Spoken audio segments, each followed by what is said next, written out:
Hey everyone, I've got four long interviews with David LeBlanc that I really like. You know, the wisdom on YouTube is that nobody will listen to anything more than 8 minutes. And in the 100 plus videos I've uploaded to YouTube, I think I've disproven that theory. It really depends on what people's interest is.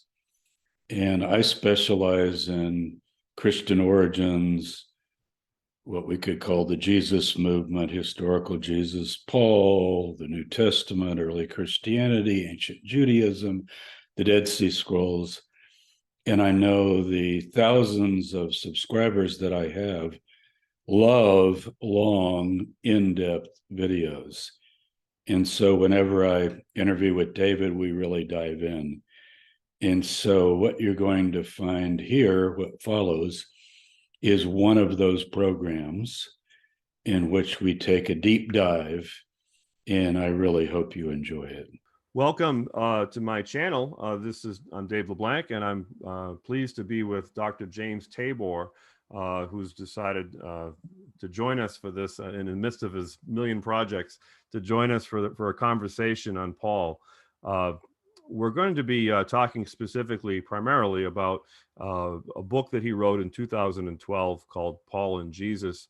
And then at the end of our time together, we're going to take a few minutes for James to explain to us some of the recent work and projects that he's been involved in that he's excited about. I have the book. I've also listened to it 4 times on Audible. Wow. Well worth it. It's a phenomenal resource. So that was why I was excited, James, to bring you on and have you discuss this with our audience, which would be my channel and also with Native Online Learning. And of course, the context or the subtext for this conversation on Paul and why I feel like your work needs to be exposed to more people.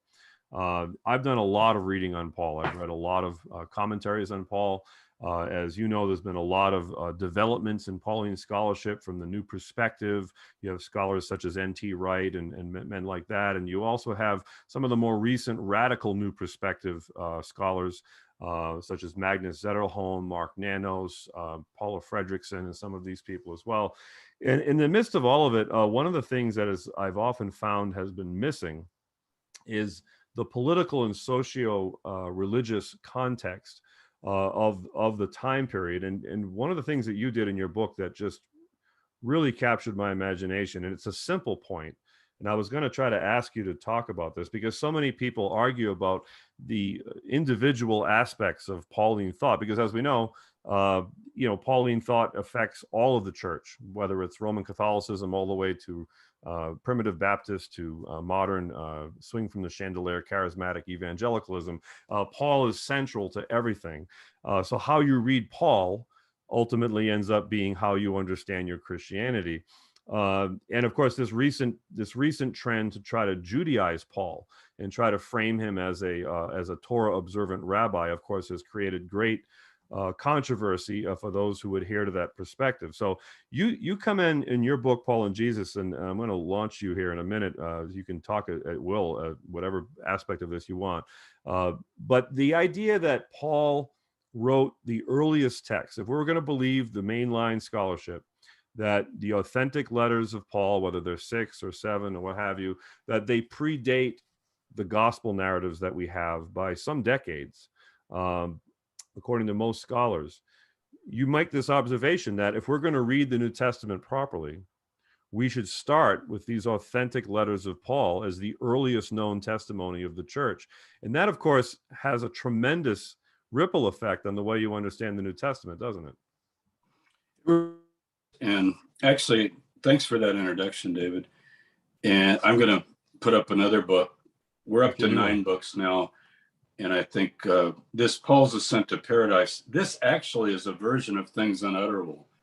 So I'm going all the way back to 1986. I saw the blog post on that. But it's been and I wrote it not as a popular book, but as certainly an accessible book.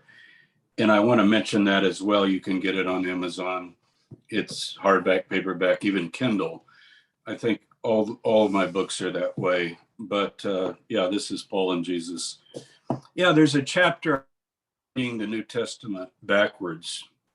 That's just my fancy way of saying it.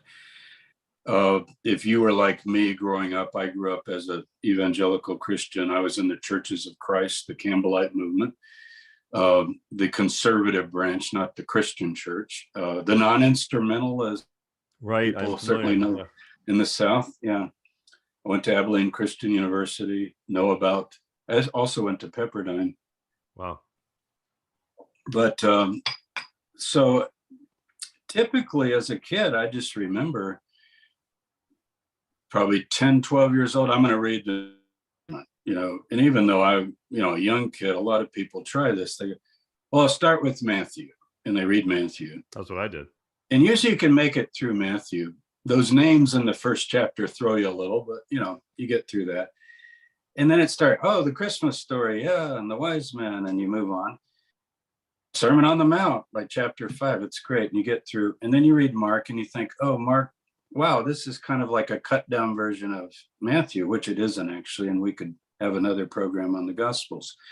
And then you read Luke, and, I think most people bogged down by then. They get the impression that it's sort of repeating, if anything, John, yeah, this is great, believe in Christ and be saved and so forth. And then Acts is a great story if you can make it through 28 chapters. And then Romans. Well, Romans is not the place to start with Paul. No.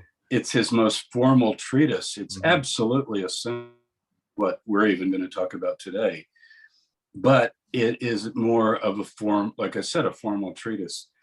So what I try to do, there's even an appendix to really clarify this, is that of the 13 letters of Paul that are with his name on them, I'm not including the book of Hebrews. Right.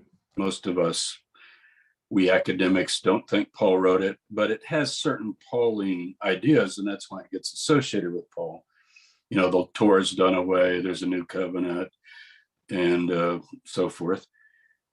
And of those 13, academic scholars are sure about seven authentic letters, and we could list them out, but I'll name them as we go. But Galatians and First Thessalonians is actually the first, and Galatians and Philemon, just a little one-page letter we think Paul wrote. But those are really important. The Corinthian correspondence that we call 2 letters, but it's probably more than 2, especially 2 Corinthians, and then Romans and Philippians. And you say, well, what about the others? Well, they're looked at in various ways. Some are really seen as Deutero-Pauline or pseudo-Pauline. I think Ephesians, Colossians, and 2 Thessalonians are a little more seen as secondary Paul, but maybe influenced by some of his thought. They go in different directions. So what most of us do, and I did it in this book as well, I did it in my dissertation, and most critical scholars do this, we confine ourselves to the 7 letters. I tell my students, if you don't like the idea that all 13 aren't by Paul, don't worry about it. They're the earliest. They are the earliest. It so happens that those 7 are the earliest. And think of it as core Paul. And that helps. We're like, wait a minute, so I can't look at Ephesians. And of course, you can look at anything. And the idea would be that if we take those 7 letters, we've got this incredible glimpse of the Jesus movement before it's a new religion, centered around Paul going to non-Jews in the diaspora, primarily Asia, Greece, and finally, eventually Rome. And it's very segregated. All of those letters can be dated in the 50s CE or AD.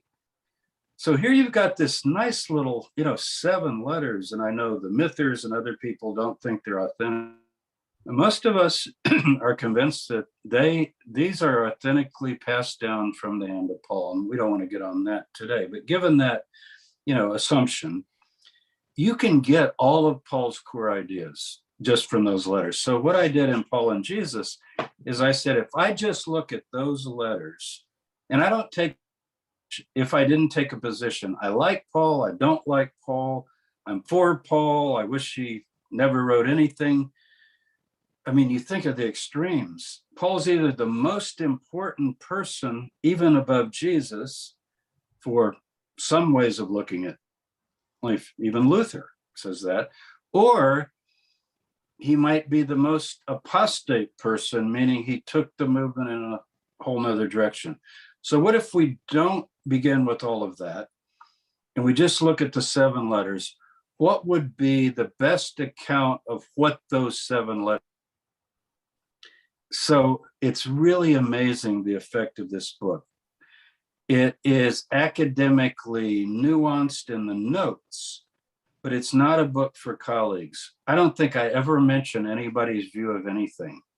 You know, you mentioned a lot of scholars, N.T. Wright and others, New Testament studies book. I go, well, N.T. Wright has argued this, and you know, so-and-so has argued this lately, and Paula Fredrickson, and I, of course, read all of these books, but it's not like that. My idea was I'm going to sit down, took about 9 months writing, and I'm going to say one question: what does Paul really say? Now, if you can segregate it like that and get it clear, then here's what happened. People that love Paul actually like my book. At least there's a few things maybe at the end, Battle of the Apostles, that Paul broke, so forth. And they don't want that because they want to harmonize everything like Acts does, the book of Acts. Right. But a lot of it, you know, they would say, wow, that is the best exposition of Paul's view of salvation I've ever read anywhere. And then people who think Paul took the movement off in a different direction would say, nailed it, Tabor. Look what he's doing here. That's not, you know, that's not the original teachings of Jesus and so forth. So it seems like the Paul bashers and the Paul lovers love the book, not universally, but I intended that because I said, my job is, what does Paul say? Not, do I like it? Do you like it? But I want to get that right if I can. And as you know, I came up with these 6, I worked hard on these. What are the 6 great ideas of Paul? And I introduce them even in the introduction. And then I have, let's read the New Testament backward. And others, don't jump to Mark or something Jesus said and then put that back on Paul, because even though Jesus chronologically is before Paul, in terms of the records, those were written later.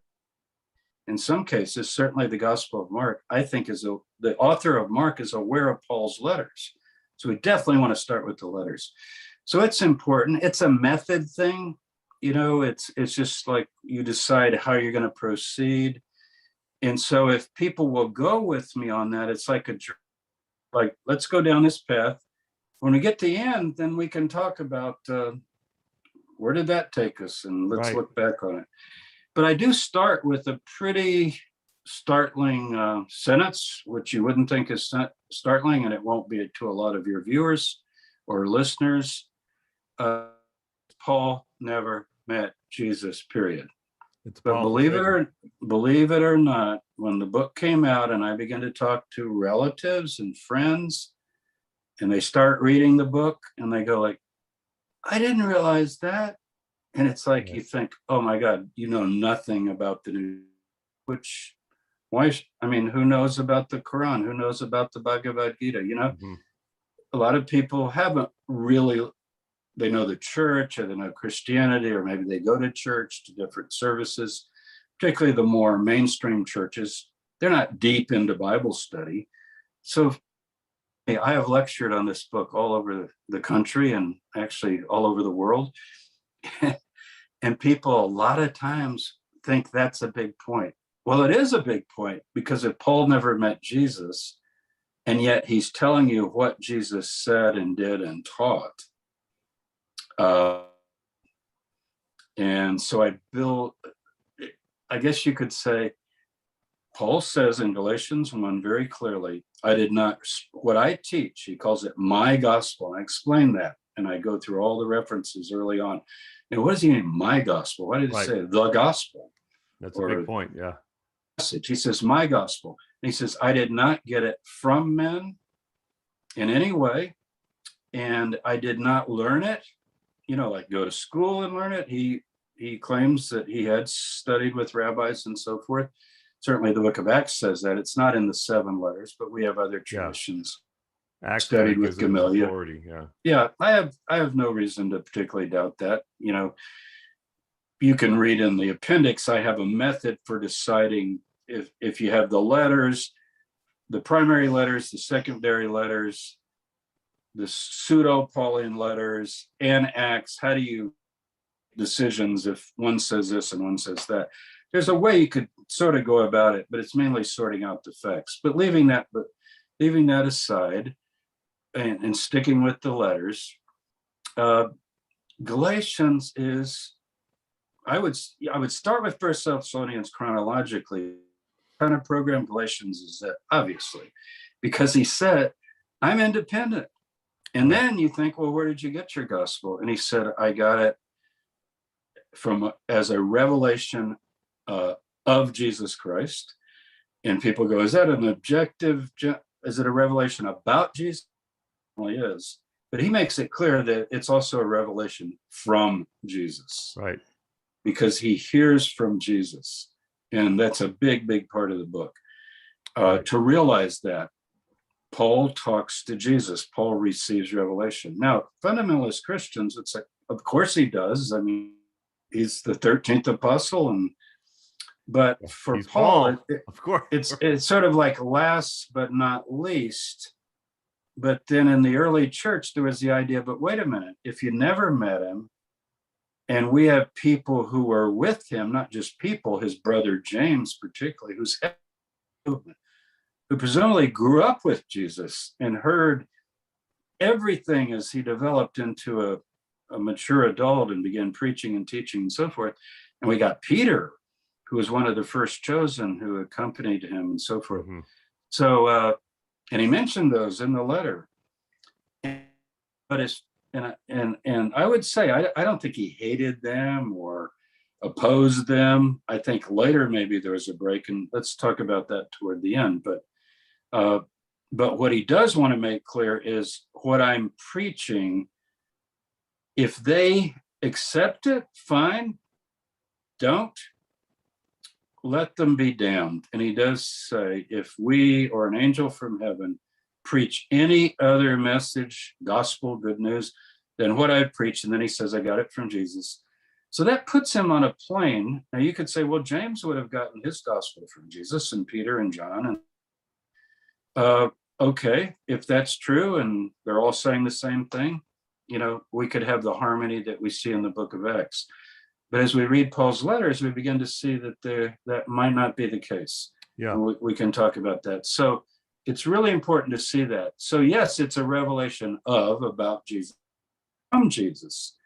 And then you have to begin to ask, well, boy, that has a concreteness to it. Mm-hmm. In other words, you've actually think of Mark has a message. It's written as Mark. So Paul, you have a gospel. He said, I have a gospel. And I have a book called The Gospel of Paul, but we can get it from his letters, you see. Right. So it's really important to start that way. And that way, if you see something later in the letters, in the Gospels, you can talk about, is that from Paul, or is that pre-Paul, or what is it? Is it different from Paul, and so forth? Let me interject here, because you made a couple of points here that I think the audience would appreciate some clarification on. First, I have a question.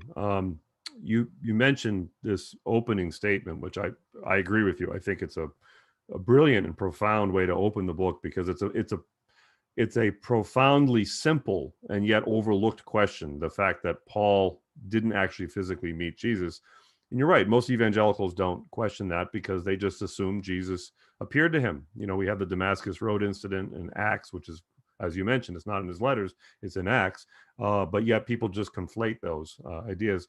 But I wanted to ask you, of course, you had done a lot of work on unearthing the historical family that may have represented the Jesus of the New Testament that gets rather mythologized in the text of the New Testament. But we have this person behind the scenes, perhaps. What was that research you did in the Jesus Dynasty Project? Did it influence the way you approached your book on Paul? Oh, yes, for sure. And it's right in Galatians again. If you go into chapter 2, Paul talks about, I went up to Jerusalem, and he says, by revelation. Isn't that interesting? Like Paul's like this throughout his 7 letters and really all of his letters. If he's making a trip or a journey or makes a decision, even to cross over from Asia to Greece, that sort of thing, it's if he's hindered, he could think that Satan hindered him. He uses phrases like that. But if he's guided by God and makes it, he feels he's being led. So this is known widely in the history of religions that people believe. I'm sure many of your viewers and listeners, God guides people. Sure. And so he said, I went up by revelation. So that's interesting. Not wants to make the point. I didn't get called on the carpet by James. Right. Like I knew there was a meeting and there was a necessity for us to get together and try to clear the air and clarify things. And it had to do with mainly the single issue of whether a Gentile, let's just call them, because Gentile just means a nation, a person of the nations, a Latin word, but whether a non-Jew who becomes to faith in the one God, that's key, not just Jesus, turn from idols to serve the living God. This is 1 Thessalonians 1, 9 and 10. It's an important verse in Paul for understanding what's at issue. He said, you turn from idols to serve the living God and to await his Son from heaven, Jesus, who delivers us from the wrath to come. That's Paul's gospel right there. I mean, it's capsulated. If I go up to Jerusalem by revelation and meet with James and Peter and John and all the apostles, and I lay before them what I teach Gentiles, are they going to agree that, yep, you got it, that's right, welcome them, and they will be delivered from the wrath to come? That's, people forget the eschatology. Right. The reason you're saved by Jesus is the wrath of God's judgment is going to be poured out on the world very shortly. Paul expects to live to see that. It's not going to be pretty. And it's going to be a time of great judgment. Will you be rescued? Salvation means to be rescued, not right. literally necessarily pulled away from it, but at the judgment, God will basically declare you not guilty. And how will that happen? And that gets into Romans. Where we so get forth. into the theology, right? So then he goes, he says, I went up, took Titus with him. I tell my students, I have these little phrases. Titus was a show and tell, like kids do at school, like I do this and I have this. So he said, here, I brought one with me. I brought a specimen. So you guys, he's not Jewish. Yeah. He believes, Titus, you believe in the one God. Yeah. And have you turned from idols, and do you live a sexually moral life? And I'm sure what people call the Noahide laws, just sort of basic morality for Gentiles that Judaism has always taught. And even though it's not explicitly listed, as you know, in the book of Genesis, as it's shown, it's wrong to lie and cheat and steal and worship idols and murder and be sexually immoral. So there you go. And even eat blood. The Noahide code. Even eat blood. So whether you call it the Noahide code or not, I mean, you just have to ask, what if the world was judged to be wicked? 6, what was their wickedness? Right, and so forth. So he's basically saying, is Titus okay? And they go, so he's not circumcised. No, there people get hung up on the physical thing. Remember, it would only apply to a male anyway. So I tell my students, think of that converting to Judaism. I know that that's not exactly the phrase used in the past. If you receive circumcision, you're bound to do the whole law. That's later in Galatians. Well, that's not some radical statement. No, it's conversion. Of course, if you convert, what would you convert and then not do the Torah? Right. Like, what is a bar mitzvah? Right. Take the yoke of the Torah upon yourself. And as Jesus said, we don't totally leave Jesus out. My yoke is easy, my burden is light. This is rabbinic language. The yoke of the Torah is not to oppress. It's an image of an ox, pulling, or a horse or whatever, a yoke. But it's not like you're cruel to that animal, want to torture it with the yoke.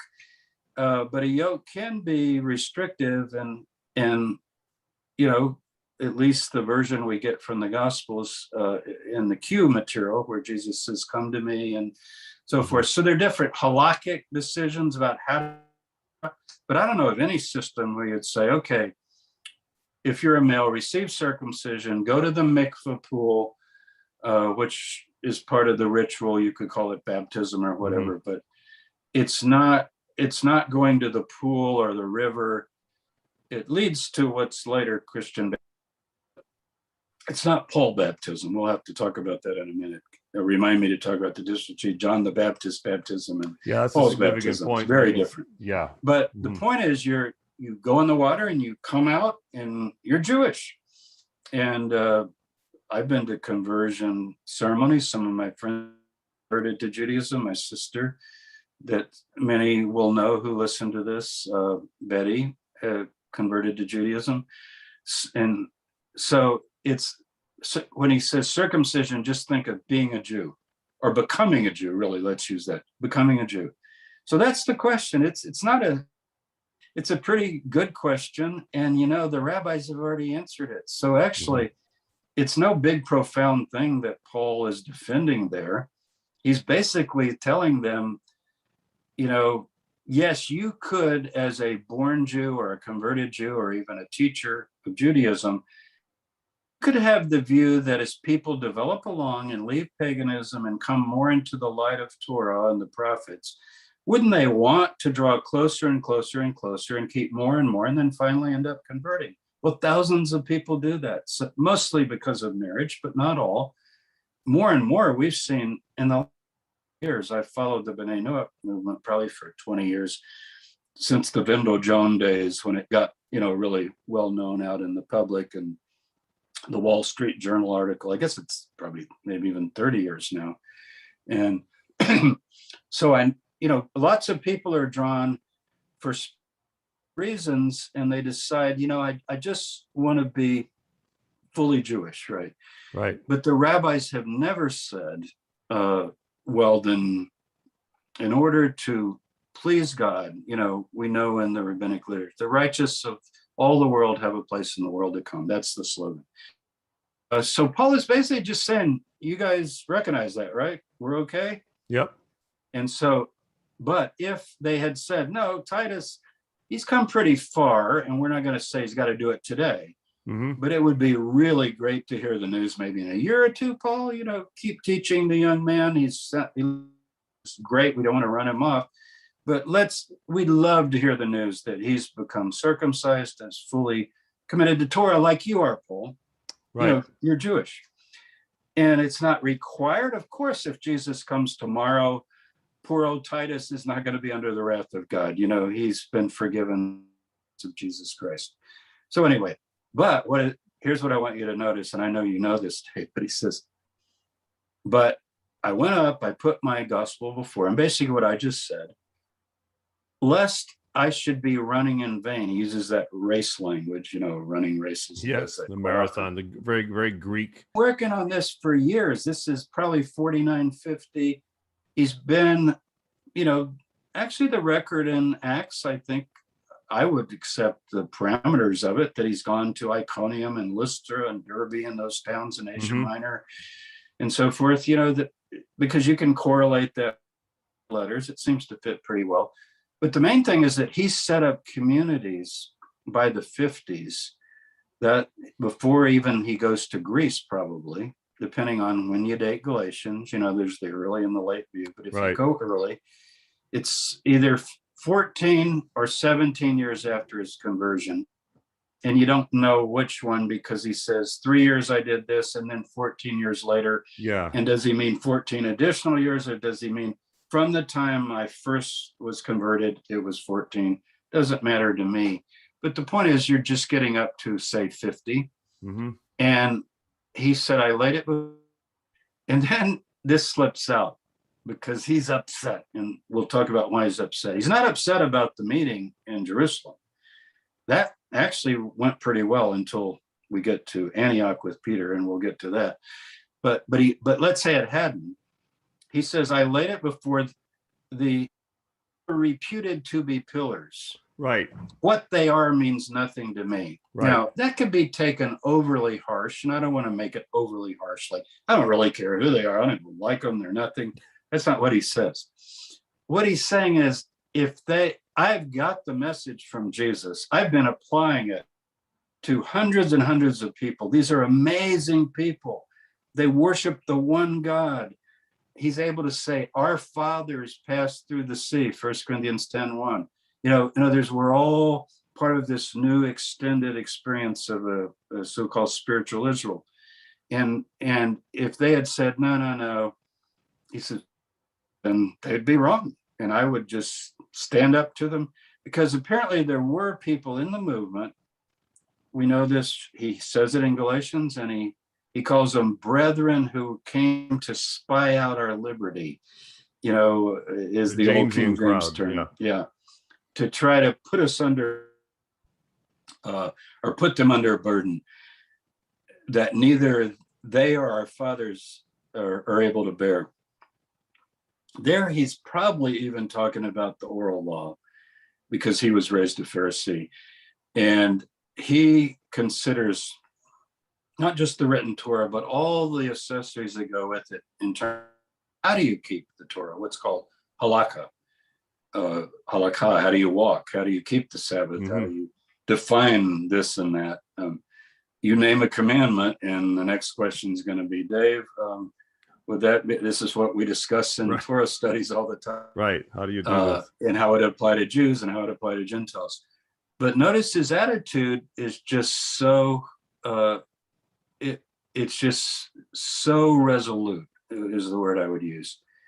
Because you'd already said, I don't even care if an angel comes and tells you something. Right. And then I love when he says, even if I told you, that thing I told you about the revelation, I've got some new stuff. It's not even right. Tell me to, literally, it's go to hell. Right. That's literally what it is. Because it's let him be anathema, which means let him be cast into Gehenna. Just like he and tells we say them, today, go to hell. I want you to be circumcised. I wish they would go castrate themselves. Exactly. Yeah. Comes up. So just want to point that out, that what they are means nothing to me. Does have a context, so I don't want to overdo it. But what he means is, I am so sure of what I'm teaching and what I read, that even if they opposed it, I just walk away and say, sorry, you need to get with Christ. You might have known him. I appreciate that's the second point that I was wanting to hammer on with you here a little bit. I think you just did a wonderful job here in that explanation you just gave of kind of dragging in some of the modern scholarship perspective with traditional Pauline perspective. You've just basically synopsized the argument for both. But there's a sticking point, isn't there, with Paul, that I think your book, I think it's really interesting, because I didn't know this, that you receive praise from both anti-Paulinists and also people who want to promote Paul's gospel and support what they perceive he's saying. But there's a certain element of it that you do a wonderful job of highlighting in the book. And it's this aspect that you're talking about right now, this idea that Paul is so resolute, as you put it, that he has received this revelation that has an authority that is higher than anyone that he's dealing with at a peer level. And of course, that, I think, creates a problem from a Jewish perspective, because, for instance, if you have the Jamesian crowd in Jerusalem, where, according to church tradition, James, the brother of Jesus, is put in authority over the existing church, and they respect him as such, and he's the final vote, I guess it is, the councils and whatever. We should just call it even the synagogue or the community of the Nazarenes, because we call it the church, and that's what church means. But it's a Jewish sect or school of thinking. It has its own halakhic tradition from his brother, and it's a bona fide sect of Judaism. Right, and it seems to be centered around the temple, and they seem to have this community there. And then Paul comes along, and like you said, he's talking about my gospel, which seems to be, by inference, perhaps somewhat distinct from other messages of the God. And one of the things that I wanted to ask you about along these lines, because to me, I just found the most fascinating part of your book is this metaphysical aspect of Paul's revelation, where he's relying so much upon these heavenly visions that he receives. He's not, you never find Paul quoting, when Paul's talking about dietary laws, for instance, he doesn't say, as we know the teacher hath said. He says, I have an authority from a vision. He claims a vision. Even when he talks about the Last Supper, you have a whole section of the book on that, and I just think that this has to be really delved into, because in Judaism, of course, we have this principle of disciple to teacher.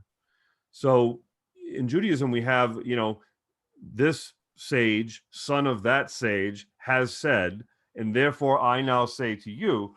And that you have a break of that tradition with Paul. Although he claims to be Pharisaical in his allegiance, he's very much a maverick in the way he presents his ideas. He doesn't try to claim the authorities, even as you mentioned, going out of his way to say, whether we want to take it pejoratively or just prescriptively, that I'm not held to the authority of these men. I'm held to another authority. I got it directly from Jesus. That does put him in a kind of a box by himself, doesn't it? And remember, we're dealing with the most simple issue, and that is, do Gentiles who come to believe in the one God and commit themselves to the basic ethics of the Torah as applied to the non-Jewish world, are they required to convert to Judaism to, quote, be saved, or to have a place in the world to come? That actually is not some big, there were people pushing the other side. But we can see how James, Peter, John, and Paul could agree on that. That's not really the problem. Right. Although people argue about that, that's not the core. Yeah. Yeah, that's the question would be the implications of it practically. But what really would distinguish Paul from, say, James and the other apostles would be what he calls the mystery that is now being made known through my preaching to the Gentiles, right, that was never known before. Yeah. And he says things, although, well, I'll quote it. I think I can quote it exactly. We no longer know Jesus kata sarx, according to the flesh. Right.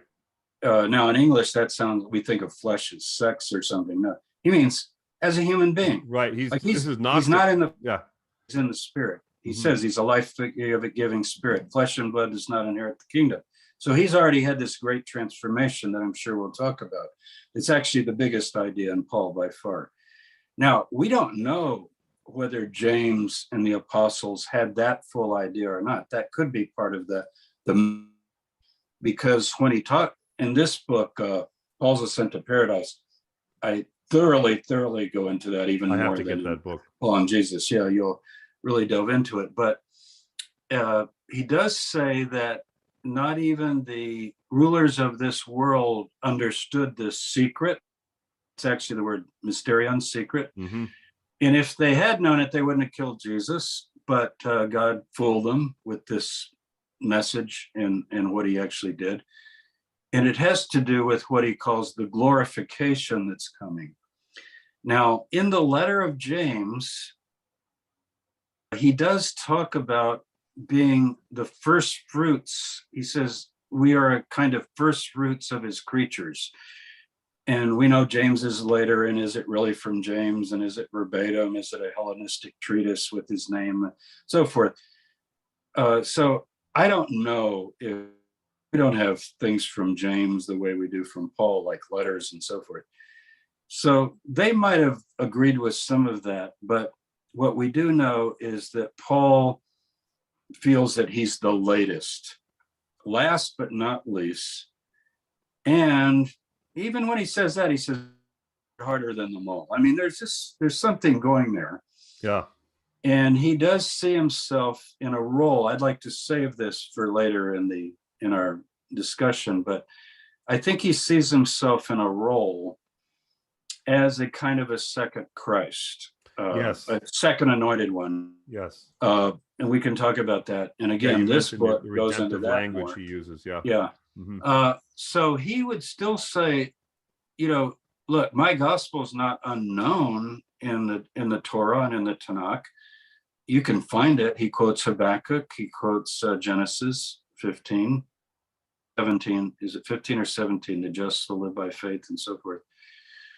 No, that's Habakkuk, but he says something about Abraham believed God and it was counted for him as righteousness, the way he translates it. That's Genesis 7. Yeah, right, Genesis. Yeah. So he thinks he can ground it, and he tries to, even in Romans. He quotes these passages. But whether James and Peter would have even formulated it quite that way. Right. Even in the book of Acts, you get more the idea that it's God anointed Jesus and sent him to preach the good news of the kingdom, and he was sick and cast out demons, but he was crucified according to the foreordained plan of God. And then God raised him up on the third day, and he's ascended to heaven. He's going to return again. So repent and believe the gospel and be baptized, Acts 2:38, and you'll have the remission of sins, and you'll be ready for what we call the coming of Christ. Now, I don't know that Paul would say, no, that's wrong, but he would say, well, wait, there's some things we need to explain there, because when you repent, what did you repent of? Did you repent?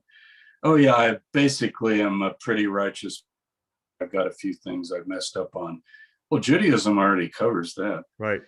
You just turn to God every day and ask for forgiveness. Read Psalm 51 if you're really in trouble. Have mercy on me, oh God, according to or Micah 5. My students have real trouble. They think forgiveness is like Jesus did forgiveness or something, or the loving God who pities his creatures like a father and so forth. None of that is new, as you well know, and as I'm sure most of your viewers know. That's just fundamental to any view of Judaism, is the goodness and merciful, gracious, slow to anger, abounding in steadfast love and righteousness. 13 attributes, yeah. So if you thought, like Paul said, I used to think this, that I'm basically blameless, but yeah, I sometimes mess up. But in Romans 7, he says, no, that's not actually it. It's actually a problem of flesh. And he says, basically says, you can never overcome it.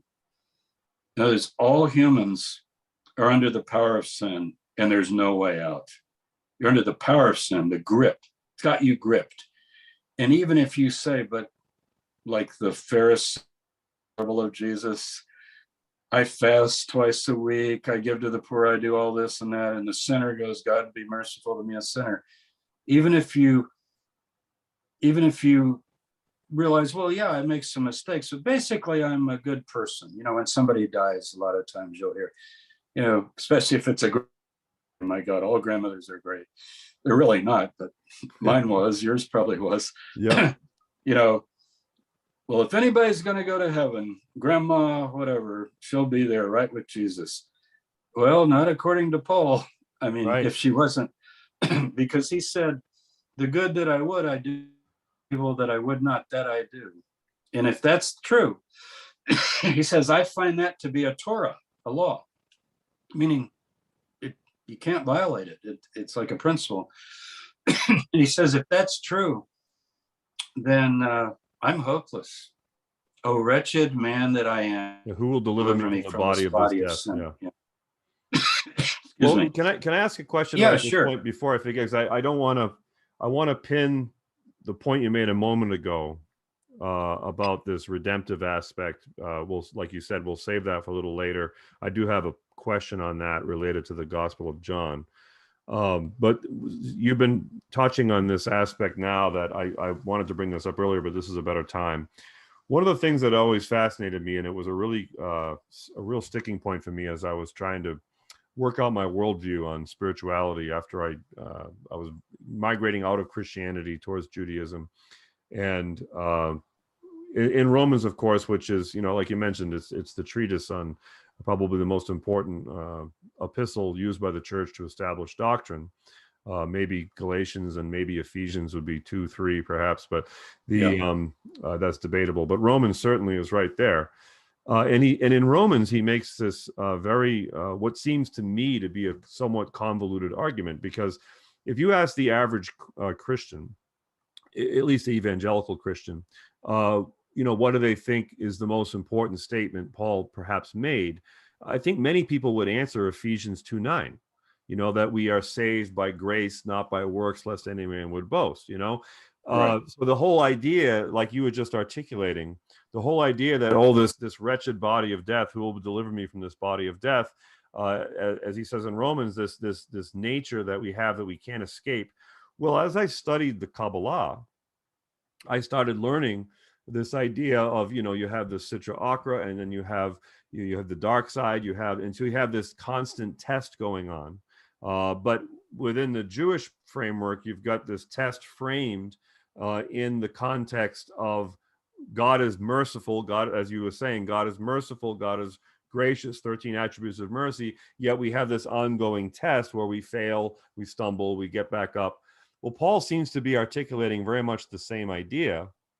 And then when you look at Romans chapter 2, I think if more Christians were to read Romans chapter 2, apart from conflating it about what they already assume to be true about the gospel, and you read the statements he makes in Romans 2 about how is God going to judge people? He's going to judge people according to their evil or righteous deeds.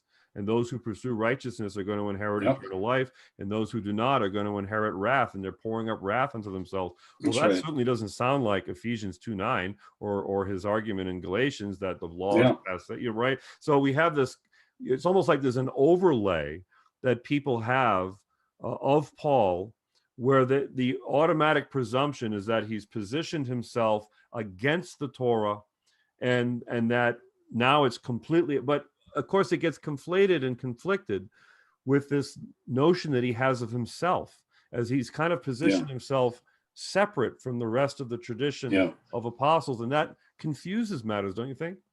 Yeah, Romans 1 and 2 is probably the hardest two chapters. When I teach Paul every year usually. They're the hardest to get across. Romans 1 is okay. The wrath of God is against, all sorts of sinfulness and idolatry and so forth. And, but let me make this statement. Romans 1 and set up the whole thing, especially chapter 2. He's setting the reader up. And then chapter 3 is whacking them down. Now, how is he setting them up? He's giving you a hypothetical way that God deals with the world, which is actually what Judaism teaches if it's really under spiritual depth. And he says things like, it's not the hearers of the Torah that will be justified. Notice it says justified, but the doers will be justified. Right. Now, leave chapter 3 out. Leave Ephesians 2, 8, and 9 out. Just read that. And then he explained, I would call the most logical approach to religion that almost people have in their mother's milk. To those who by patience and perseverance do good, he'll give grace, glory, immortality, and so forth. And to those who do wicked, wrath and fury upon, because God is no respecter of persons. So chapter 2, I say it's hypothetical in this sense. If you make that your religion, whether you're a Jew or Gentile, that's basically the biblical faith. Yes, measure for measure. God's going to judge people according to their deeds. Now he deepens it with what the rabbis call kavanah, intention and inner. And he says, and that's the only place that Jesus comes in, when God judges the secrets of the heart by Jesus. Jesus is going to been appointed the judge to what's an intents of the heart. And then he says something interesting. So if somebody's a quote Jew, circumcised, observant Jew, but they don't do the Torah, and somebody is not a Jew and they do the Torah, written, he says, as written in the heart. You see, because in eating blood, I suppose, most of the Noahide laws are pretty universal, especially if you have the one God. most religions, most cultures. Should I lie, cheat, steal, be sexually immoral? Right. I'm not Pretty talking about all the self-evident, fine yeah. points. Even Richard Nixon, I'm not a liar. He didn't say, of course, I lied tons of times, or any president. There's honor among thieves, right? Right. What do you mean you're stealing my share? Oh, we're talking about stealing now, and you just stole the loot? Isn't Right. that interesting? So you can't get away from that. But notice what he says. He says, so who is really a Jew? And I know this culturally doesn't fit Judaism, but in terms of thinking how God will finally work the judgment, it does. You could have a perfectly, quote, observant Jew who has no love of God whatsoever and actually resents God and says, yeah, I'll do it. And if they're around, who knows, maybe I won't, that sort of thing. Or just somebody who's wicked and doesn't really repent. But he says a Gentile who doesn't have the law becomes a Jew to God, Jew being used for one who is pleasing to God. So he's kind of playing with, and that could be problematic culturally. He who circumcises of the heart. Now there are people go, finally Christianity. No, I believe Moses said, yes, circumcise your heart, not just your flesh. Right. So The this is prophets actually reiterate that. taught in the Yeah. Torah. What it means is that you are a devoted lover, road faith, you're pursuing righteousness. But you realize that you need grace. And so if you get eternal life in the world to come, it's a gift. Judaism teaches that. You didn't, quote, earn it. Right. People don't all understand that. So in chapter 2's hypothetical meaning, he thinks that that's the way justice would work in the world. But guess what? Chapter 3, nobody qualifies. Right. Notice, and that's the sticking point. the hearers of the law will be justified. I mean, the doers, not the hearers. And he goes, okay, step forward. You claim to be a doer, huh? Let's check you out a little bit. Let's start looking at your life and so forth. And then he comes out with his famous statement, none is righteous, no, not one. Quotes the Psalms, David sinned, everybody sinned. So it's all by grace. But this is the step that would define Christianity. And I talk to my students, I talk about, what would a rabbi say to Paul after chapter 3? Like chapter 2, the rabbi would agree with. Well, he'd be right there with him. Absolutely. Totally. Yeah. But when he gets to chapter 3, none is righteous, no, not one. The rabbi would actually say, yeah, I mean, all of us, it's going to be by grace. And he even says that in chapter 2. But toward the end, what is it? Verse 20, 21, right in there, he says, but now through the blood of Jesus, who's been given as a sacrificial offering for our sins, we can have forgiveness. And then he had already Abraham, who's justified by faith. He understands it as he who through faith is righteous shall live. That's Habakkuk. That's Habakkuk 2:4, right? Yeah. Exactly. And if you look up Habakkuk 2:4, he's really misapplying it. Yes. Taking it right out of the context. The context is, if you think God's promises are delayed or not taking longer, this could be end of the age, it could be anything, just a promise of God. And don't worry, the vision is still true. And apocalyptic groups on this, it's quoted at Qumran in the Habakkuk Pesher. They talk about Yeah, this. I was going to get to that. Because the just one, the doer of the law, will live by faith. Right. Like, I can't see that God's ever going to do that. Like Abraham, you're going to have a son. He lives by faith. And his faith is counted as righteousness. The rabbi there would just say, I don't see any blood of Jesus. Correct. In other words, he believed God, the faith, the trust, and it was counted as righteousness. Right. Actually, I'm not even sure that's what that verse means. Habakkuk, I know it doesn't mean what Paul says. Doesn't he also do violence to Deuteronomy 32?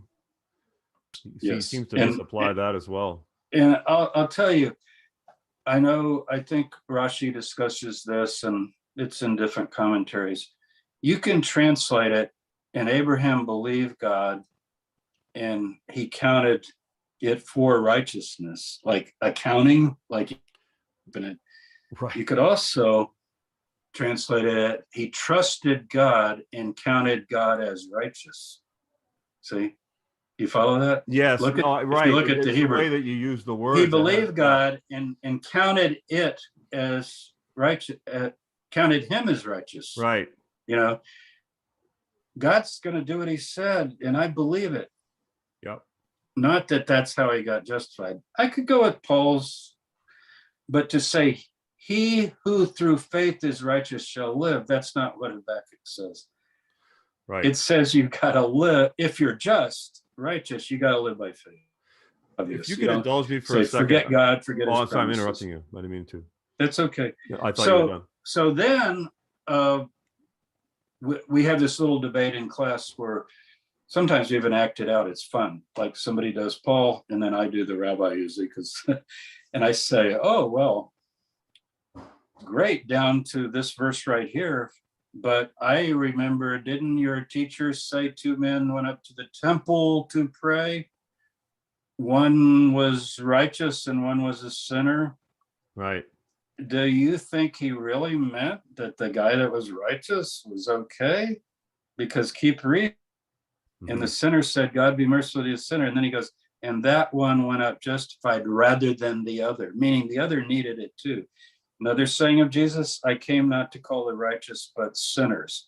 This is like it's kind of like a joke or a riddle. It's like if you say to me, look, I'm a Jew and I keep the your Christianity, you know, I don't need grace. I don't need any of that. There's a certain sense in which you would say, hey, if that's your perception of yourself and you're ready to go to the judgment, you know, go with it. Because you'll be in Romans too. You've done good. Right. Rabbi would say, now, wait a minute. The guy wouldn't even lift his head to heaven. He got grace. Like, what about David after murder and adultery? Psalm 51, he got grace. Mm-hmm. But did he get it through Christ? Now, then, of course, you get in theology. Well, the blood flowed backward and it forgave everybody of all history and so forth. You can find that in Paul or not. He does seem to talk about something like, you know, propitiation for human sin. And I think he did believe that. He who knew no sin was made to be sin for us. And he doesn't just mean this generation, but all of humankind. But that idea of a human sacrifice, the sins of the world, and that forgiveness is based on that rather than the integrity of God as a heavenly father, like you would forgive your own child. Right. That's the crux of the Pauline message. Now, what we don't know, of course, Peter and James believed in grace. And we believe, as he says to Peter, that we're all going to be justified by the grace of the Lord Jesus. Mm-hmm. But we don't have records. I know we have 1st and 2nd Peter, but that's really problematic. 1st Peter is probably the most Pauline letter in the New Testament if you read it. Almost every phrase is it's very Paul. Yeah. 2nd Peter is just another whole subject. But we just don't know. And what we get from Hegesippus and other accounts that Eusebius preserves of James, he seems to fit more in the milieu of Qumran, as Eisenman has said, or of kind of messianic Apocalyptic Judaism. And of course there's grace, but it's not based on temple or sacrifice. It's based like the prophets. I desire mercy, not sacrifice. Paul clearly thinks let me make this clear. It's not just adding a point of doctrine like, oh, well, let's add Christ and then we got Christianity. It's cosmic salvation. This is the most important thing in the book. Yes. Salvation for Paul, in a way, it's not you little creature getting somehow forgiven by God. God can forgive you with the wave of the hand. But aren't you still a mortal, flesh and blood, breathing person for the tomb? Yes. Right. And the judgment to follow. So salvation is cosmic. And so what happened in Christ, as Paul sees it, is that something took place. And this is just basic Christianity. Luther and Augustine, most evangelical Christians, it's a cosmic transaction that took place. Mm-hmm. And outside of that, you're not going to really have it. Yeah, there's forgiveness before, and there's an understanding of basic principles, circumcise the heart and so forth, Right. love God. But that's not going to save the world. Why? Because the world is passing away. It's decaying. Paul thinks that the planet itself has to get saved. Yes, because it is in bondage to decay like your body. Yeah, that it's groaning. Yeah. Now, that's not a matter of God in heaven sitting and making a judicial judgment on your behalf. The difference. God could say, okay, not guilty. I'm justifying you by grace, by my own forgiveness. Or he could say, because of the blood of Christ. And then you would live your life and you're covered by the blood, as people say. And then you die. But what enables resurrection, as it's called, because it's not really the resurrection, as you know from my chapter. What people call the resurrection is just a subsidiary question on what happens to do the dead get to participate in cosmic redemption? Right. That's all it is. And everybody, 1 Corinthians 15, that's not the resurrection. Yes, it's the resurrection, because the answer is yes, they get to participate. But could we please say participate in what? Those are going to bring them forth from the tomb. And now they're going to participate in what? Because the living also get transformed. Right. And that's the cosmic salvation. Now, Paul would say that's only through Jesus. Right. Because he who is in the form of God, and here I go with an Adam Christology. Philippians 2. I know you can take it as he's in heaven, he comes down to earth, but another way to read it, and that's also more in this book, and I could go either way with it. It's discussed a lot among New Testaments, but you could think of reading Philippians 2, and that's authentic Paul, Philippians 2, 2 through 10, as he's in the form of God, Adam. Adam's in the form of God. He doesn't count equality with God a thing to be grasped. Adam and Eve in the garden, they grasped. So he didn't act like Adam and Eve in the garden, but he emptied himself and, humbled himself and became a servant and so forth. And then he died on the cross, and then he was highly exalted. So that's the cosmic salvation process, which he inaugurated. Now, he says in the first, have this mind in you, which he also had. So if you want to participate new Adam creation and this new heavens and new earth and this redemption of the earth itself and the heavens, which are, we talk about principles of anthropic principle and the law of thermodynamics and so forth. If you want to participate in some sort of version of that Isaiah hints at by talking about a new creation, then Jesus is the inauguration of that. And if you reject Jesus, you've rejected, it's not just, everybody thinks it's like, oh, are my sins covered by the blood of Christ? Yes, that's part of it. But what you've really rejected is God exalted this flesh and blood mortal human, formed him into this new state. And now he has the power to subject everything in the universe to himself. That's what 1 Corinthians 15 is about. Right. The redemption of the whole creation. And it's a process. Christ is the first, those at his coming, dead and living. So but as I said, I'm repeating, included in what? Included in this transformation. So as I say to my students, it's going from a worm and a caterpillar and a cocoon, right, which is just not that impressive, to a monarch butterfly. Now, we've already got one monarch butterfly, and you're a worm on a twig somewhere. Yep. And do you realize what has just happened? This thing has emerged. It's just an analogy, but he uses seeds and. Yes, he's very Aristotelian the way his argument. Yeah. Goes. So it's not really, people, the big argument about, well, there's got to be continuity. Every single New Testament scholar I know disagrees with me on this. They go, yeah, but you plant the seed, so it's still got to come out as part of the body. And I want to say, no, what are you talking about? Are you talking about atoms? Like, are you talking about the carbon, hydrogen, and oxygen in my corpse has to get regathered? Guess what? August? Yep. God will do it Well, some night. that's what I was saying. Like, it's almost like atomism. Like you've got certain. One of the things I found interesting as a segue here, as we get towards wrapping up some of these final ideas you wanted to articulate, in the study of like, if you consult scholars such as Moshe Adel and Gershom Scholem who talk about the Kabbalah, you've got some developments within the Kabbalah that harken back to Platonism, atomism, some Aristotelian thought. You'll certainly find out with the Rambam. And you see, it seems like in an anachronistic way, you can take thought processes from Lurianic Kabbalah, and you can superimpose it upon some of Paul's ideas, and they seem to mesh. They seem to fit. And that's where I like you just said. I mean, this problem that you're talking about. We could go on. I could let you go on for 2 hours, and you wouldn't be able to exhaust all the different ideas that you have on this. But this idea of this, this blood thing, this sort of magic blood that it covers this whole process, this transformative aspect.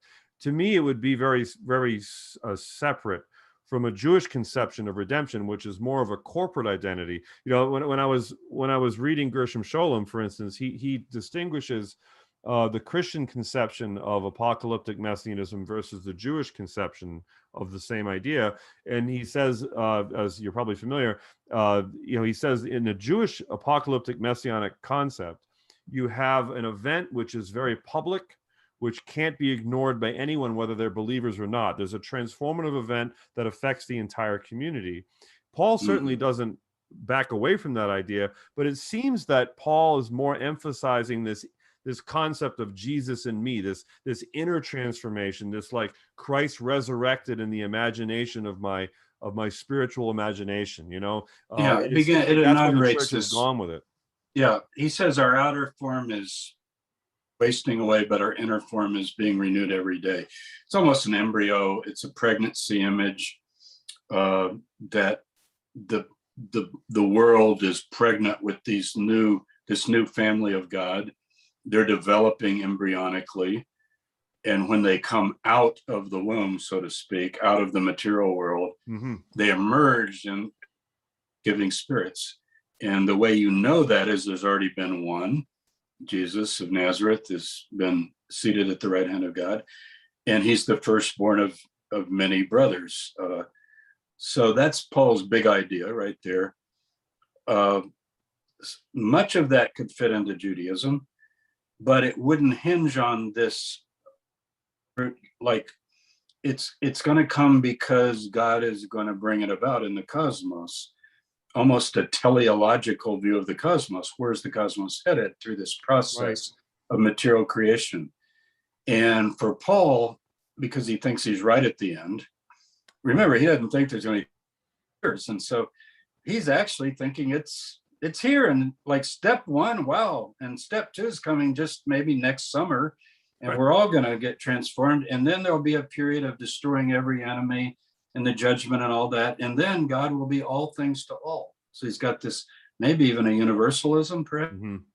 By the way, on that, whenever students come to me and they say, well, Dr. Tabor, they want to talk religion, outside of class or whatever, I always tell them, I want you to read one book besides mine. You can read my books, of course, but Hugh Schoenfield, not the Passover plot, or Schoenfield, as he said it.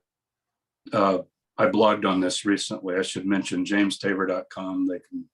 People can go look at that. Blog. It's got all kinds of stuff. And I blogged on Schoenfield just recently, I think last week. Anyway, Passover Plot was his bestseller, but those incredible Christians, it's available. Read for all we're talking about, but look at the two appendices, the Christology of Paul and the Christology of John. It's their appendices. And what he shows is that those ideas are already emerging in certain kinds of Judaism, but they're not hinging it on the historical Jesus being the linchpin. Right. Obviously, they were before him. But for Paul, we're not just talking about some set of rules and did you keep them perfectly and do you need grace? And if you do, you're covered by the blood of Jesus.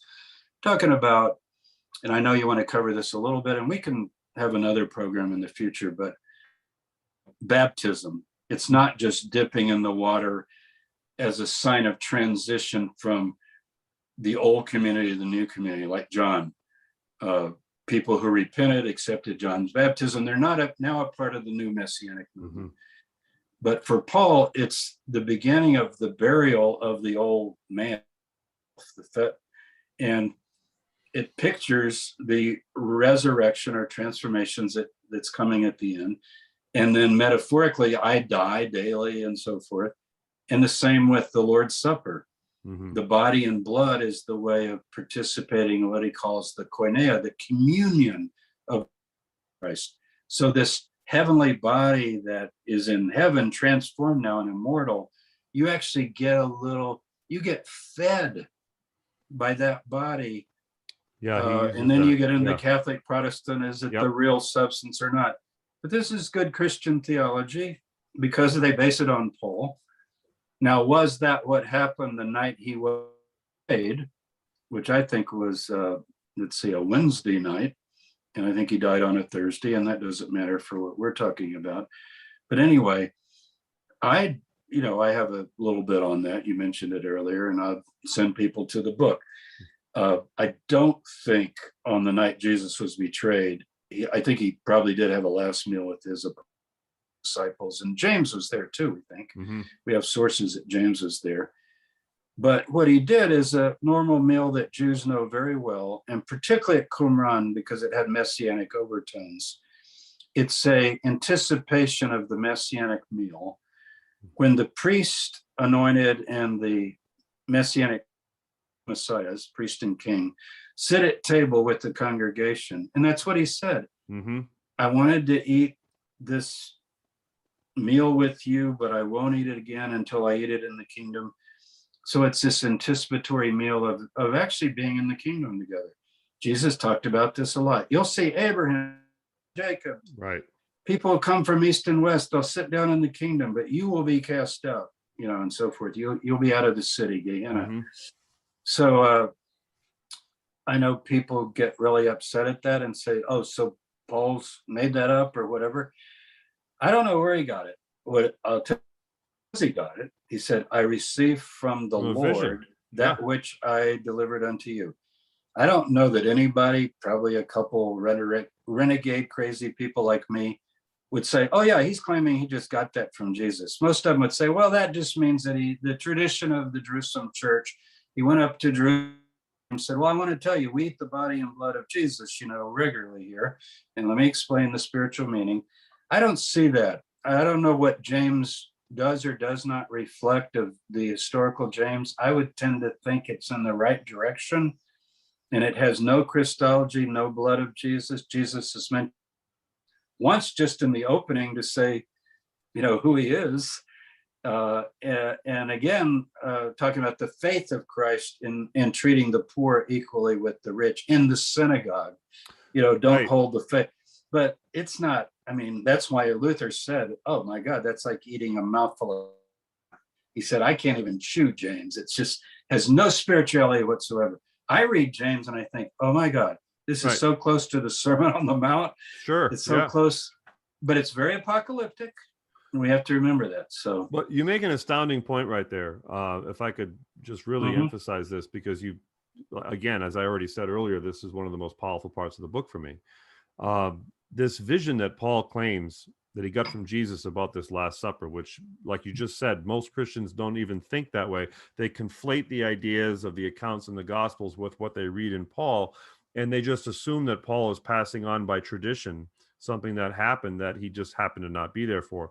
But the reality is that if you were to take James or any Jewish observant person, especially somebody that's a Jewish zealot, like what we found, in the Qumran communities or what have you, the idea that they would conceptualize their attachment to Jesus as a Zodic figure in the form of simulating the eating of his flesh and blood. I don't care what's in John chapter 6.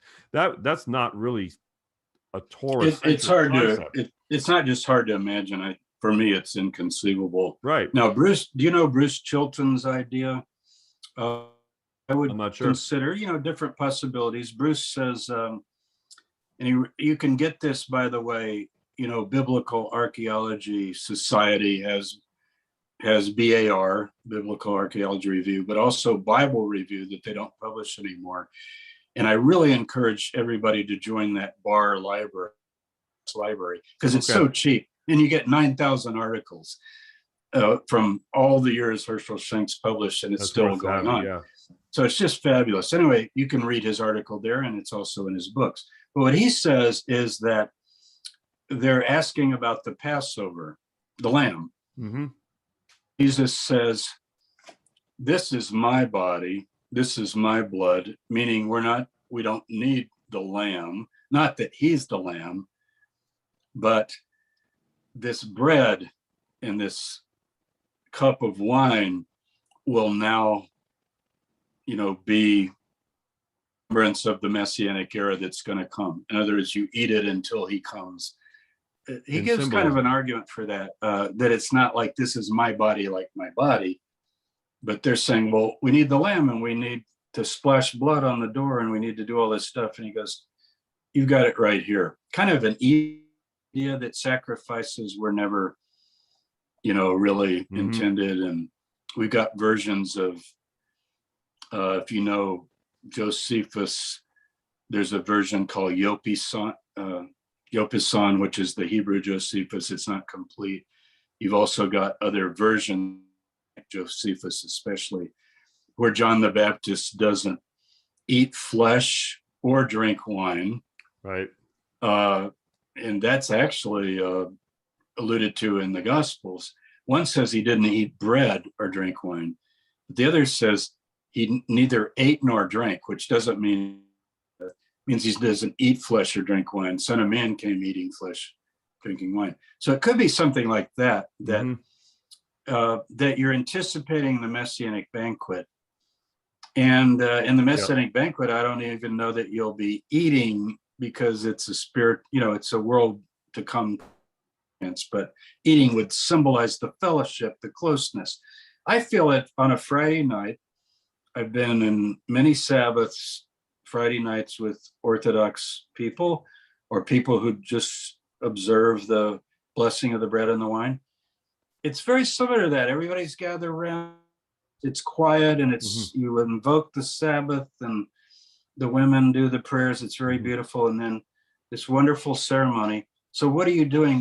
You're kind of making your table the kingdom of God, even though you're mortal sitting there. Right, exactly. But you're not doing some cannibalistic thing. No. That you're welcoming the Sabbath Queen, the Kabbalat Shabbat prayers, and Exactly. Yeah. So I think he's now, I don't know how long we're going to talk. Probably you judge.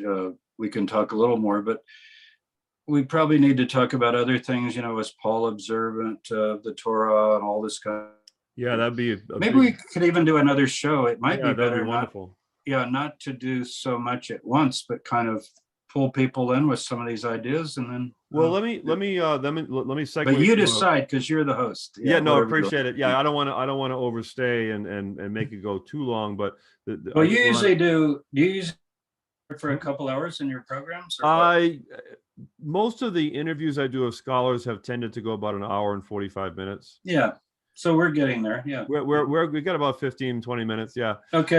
I'm okay. I got my. Yeah. So I feel like this is green tea, not coffee. So I got my green tea here. Oh, I got some of that waiting for me too. I meant to drink coffee in the morning, but afternoon I love to drink green teas. Me too. I find that the coffee too late in the day, I get heartburn from it. Yeah. But the green tea doesn't seem to cause that problem. I agree with you. I guess we're getting older, right? Our bodies change a little bit. I think it's just healthy. It is healthier, but I used to drink coffee. Of course, that's why I had terrible sleep habits too. But anyway, I'm better now. But I think you really you've kind of opened up the flower of this subject in such a way that I don't want to leave it unattended. If I could use that imagery, and the idea that what I'd like to do is cover one chief idea, have you really give your thoughts on it, and then I'll tell you what that is in a second, and then make sure we allow about 10 minutes. I want to be able to give the audience a chance to engage with you on some of your recent work, Okay. Obviously the low-hanging fruit at this point would be your recent book on Paul, but then also some of the other stuff you've been engaged with, that you've been writing about extensively, whatever you feel like would be of interest to the audience, just so people can get a chance to engage with that. But the idea that I wanted to maybe hammer home a little bit more, we talked about it a little bit before, and then it's kind of weaved through the thread of your comments, and that's this very mysterious concept that Paul distinguishes himself in this idea that he seems to conceptualize himself as a redeemer figure himself, almost like many have compared him to Apollonius. This idea that he sees himself as someone who is almost not Moses, but like you said, almost like a second Christ or a Christ-like figure, where he is standing in on behalf of his Gentile communities, and he is actually procuring a form of salvation for them as long as they stay with his message. And I was wondering, as you were talking, even though Ephesians is considered pseudepigrapha, what this concept of the one new man that's articulated in Ephesians in relationship to Pauline thought. I don't know if you have opinions about the authorship of Ephesians, but just if you could spend a few minutes talking about this very mysterious concept that Paul has. Yeah, I would just call it Deutero-Pauline. I think rather than pseudepigrapha. Okay. Yeah, pseudepigrapha actually now refers to a body of works that scholars have done, like Jubilees and so I missed a Baruch term there a little so bit. forth. So probably Deutero-Pauline. Okay. Well, I think, I suppose I could see a little bit of that in 1 Corinthians, where he talks about, for three, spiritual body, and we're all one body and so forth. So it's not as though he doesn't have that idea, but in Ephesians, it's developed in more, it's developed in a very different way. I think it comes across to me as secondarily Paul in that sense. But I guess what I would want to know is what role does he see his own self in the 7 letters? Mm-hmm. I would almost be tempted to bring in Colossians. And if I was going to make an 8th letter, Colossians, by the way, not Ephesians, because there he's got the, Galatians has touch not, taste not, handle not, the traditions of men. Colossians has that too. New moon, Sabbath, probably calendar disputes like you and I are both very familiar with among Torah seeking people, what calendar do we use and how did you do the new moon and Hillel or observed and so forth. So he sees himself, and I'll just kind of hint at this, and we should discuss this more, Paul's view of his own role, because that could be a whole program. In Colossians, he does say he fills up what is lacking in the sufferings of Christ. Yes. He also says in Galatians, let no man trouble me, I bear in my body the stigmata, the marks of the Lord Jesus. And he probably means my bruised cheekbone, my broken nose, I think he looked a mess. Probably. He refers to that in Galatians. Being beaten with my rods. bodily presence was a trial for you. I mean, you can just imagine all kinds of things in terms of the kind of, and he mentions that in the letters about, I was left for dead. I was stoned so many times. I was this, I was beaten. He's pretty. So, but it's not like I'm so important, I'm Paul. It's I'm participating in the redemptive process. Follow me as I follow Christ. And he doesn't just want them to go out and get, I say stone, you got to be careful with that. Go out and get hit with stones and left for dead or beaten with whips or rods.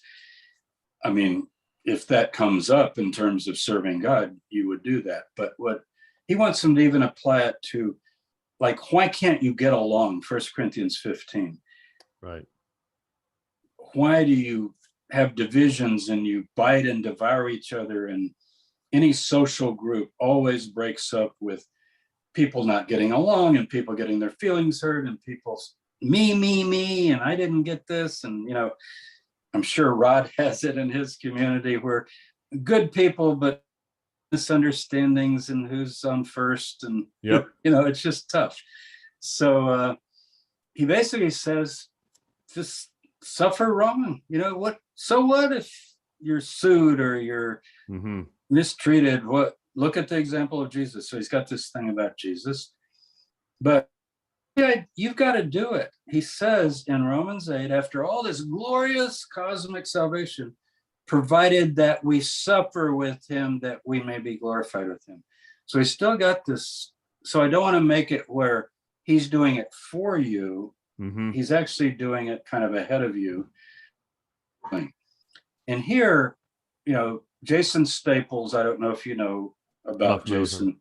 He's a new scholar Bart Ehrman's student, and he came up with the idea that Paul's Gentiles include at least the scattered tribes of Israel, the diaspora. They become not my people because of Paul's language in Romans 9.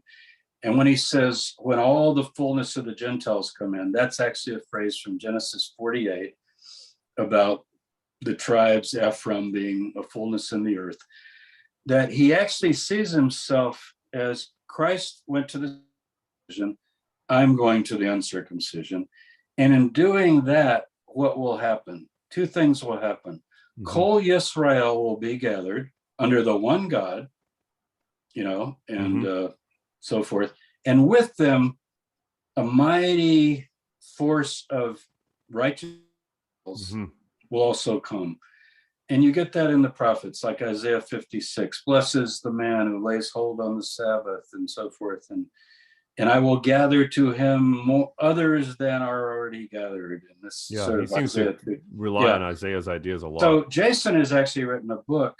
He's actually got a called, it's just out this week, I think, and I ordered it, just called Jason Staples. He did a JBL, Journal of Biblical Literature article a few years ago that's easy to find on JSTOR, but it's about Romans 9 through 11. So he's got this new book out on what do you mean Israel in the Second Temple period. Don't just say Israel, the Jews, Judah. People just use these like they're all the same. They're not the same. If James says to the 12 tribes scattered abroad, and as you know, some rabbis, Jews, and so forth are just very sensitive about this because they go, well, that's us. We're it. We're everything. And, we'll forget Paul. But I'm talking about what Paul might have believed, not what, people might say today. And I think he believes that Israel's been scattered through the nations. As Amos says, not the least grain will fall to the earth. My eyes are on all their ways. God knows these people. He's going to call them home. Also going to pull with them a great, huge force of non-Israelites that are going to become the New World Order, to use a really scary term. But I mean the Isaiah 65 New World Order, the new heavens and new earth. And that's reflected even in the book of Revelation. The nations will walk in the light of the city. The city's Israel, the 12 tribes. And the 12 apostles ruling over 12 tribes. That's Revelation 21. And the nations walk in the light of the city, which is basic Judaism's idea. I don't think Revelation is Christian, by the way. It's been Christianized. But if you look at Bart Ehrman's blog today, he posted one of my articles.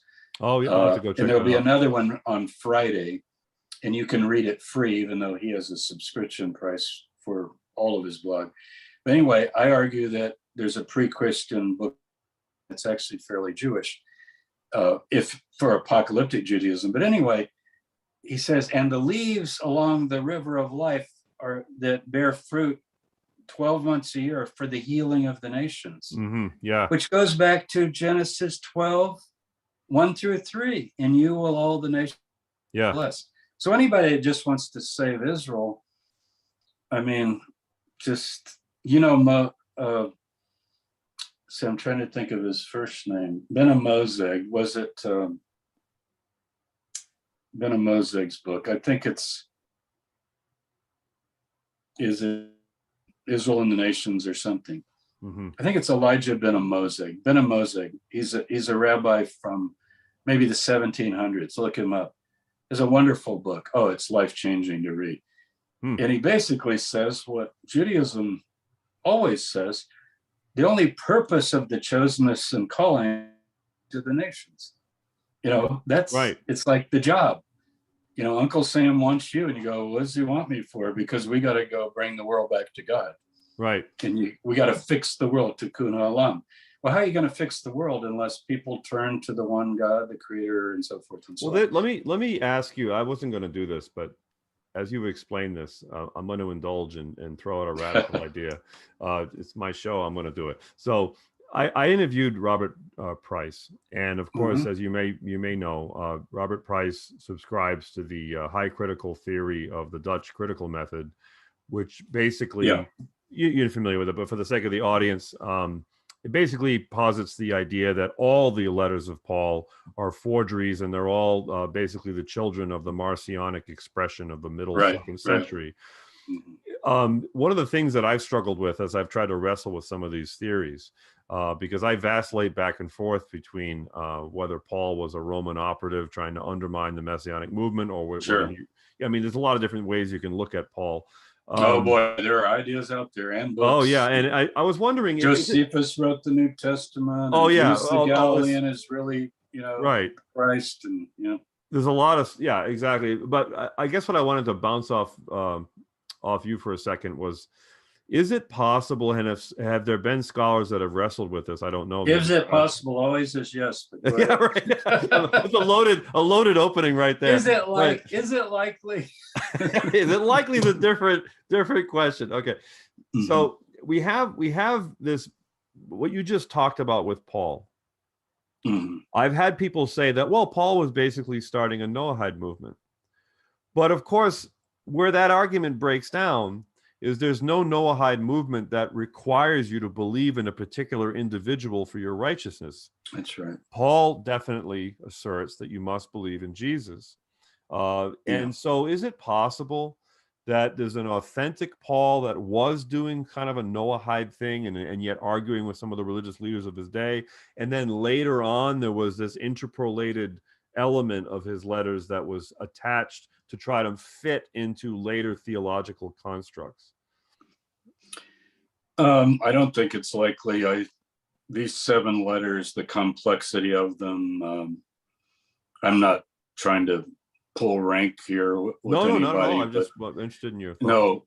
With Robert, we've met at conferences. We're not personal, but we certainly like each other, and he's reviewed my Jesus Dynasty pretty negatively, which is fine. I didn't even know that. But, and I don't care. I want negative reviews. I want to, if they're good arguments, I want to hear things.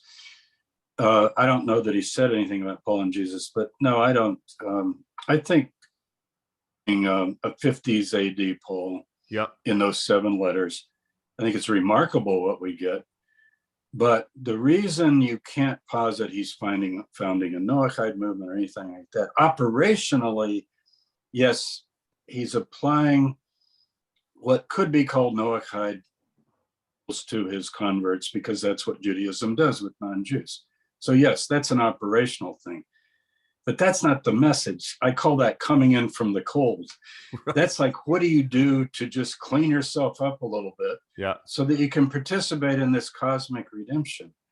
And that's where his role is, helping the redemption, bringing the dispersed back, whether they're Israelites or not. I don't know that he means DNA Israelites. The rabbis talk about a Yiddish neshama, maybe just a thing in the person. But either way, he's bringing back people that'll say, I've turned from idols to the one, so forth. And that is just subsidiary to, well, for what? Like, okay, you're cleaned up, Titus. You're not circumcised, you're a Noahide. Why? For what? Right. Because this world is passing away, and next summer or 2 years from now, we're going to begin to see everything dissolving. Therefore, I don't even know that you need to get married. Right. He talks about Yeah. Were you thinking of starting a business? Mhm. There's coming a time, according to, I think he alludes to Isaiah 24. If you read Isaiah 24, the Isaiah Apocalypse, as with the buyer, so with the seller, as with the master, so with the servant. You know, he names it's all going to be overturned. It's all going to pass away. So why would you buy in? The time has come when those who have wives have none. What is that? Everybody's going to get a divorce? No, there won't even be male and female. There won't even be Jew and Greek. Because so the Torah being an apocalyptic, is ready to pass away. Right. And we don't have time to explore this, but we should come back and talk about, is Paul Torah observant? And I would say, not trying to be a smart, depends on who he's talking to. Right. Is Paul Torah observant? I think 1 Corinthians 9, I'm going to take him at his word. To the Jews, I become as a Jew. What do you mean as a Jew? You are a Jew. Right. To those under the law, I become as under Meaning the law. the perception of his audience, how they view what a Jew would Yeah. be. Yeah. Not under the law to Christ, because the transformation is coming. And what is that even going to mean? He's trying to get, like, are people going to worry about days, months, seasons, and years? Touch not, taste not, handle not. All, at which he says things that are perishing, things that are going to pass away. And that's what people divide and start sects and groups, and you don't do this blessing. You know, Paul's just like, and to the Gentiles I become as a Gentile, meaning I think he would have eaten whatever was set before him if he was invited to a Gentile home. I know a lot of people, no, I agree with that. I think that's pretty but I think he would. And he basically tells others, but does James know this is the problem? Right. Does the word reach Jerusalem? Because according to Acts, who's smoothing everything over, the author, when James questions him about that, Paul doesn't answer. Right. He says, people are saying that you're teaching Jews that they don't even have to keep the Torah because it's all passing away. In order that people will know that that's not true, come and do this and that in the temple with the Okay, I'll do that. Bell. Sure. But Luke, the author of Luke X, doesn't let Paul answer. Right. And I don't know what Paul would have said. He might have said, well, look, James, come on. But James gave him an out. He didn't have to answer. Yeah. How near are we to the end, you know?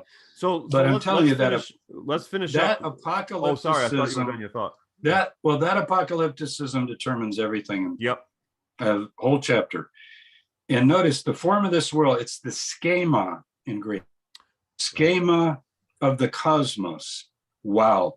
That means the primary structure, scheme would be our word. The primary underpinnings and scheme of the entire Genesis 1 creation is passing right now, present tense. But it's not gone yet. So yeah, there's still Jew, Gentile, but it's passing. And I think he's going to live to see it.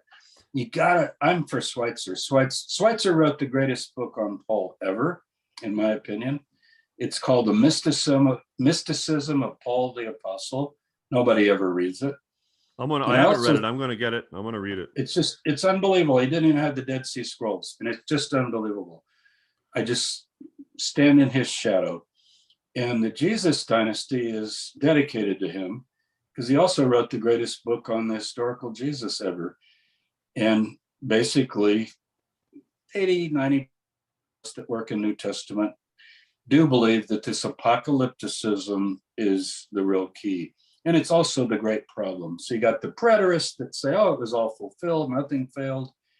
And you've got the futurists that say, well, a day with the Lord is 1,000 years.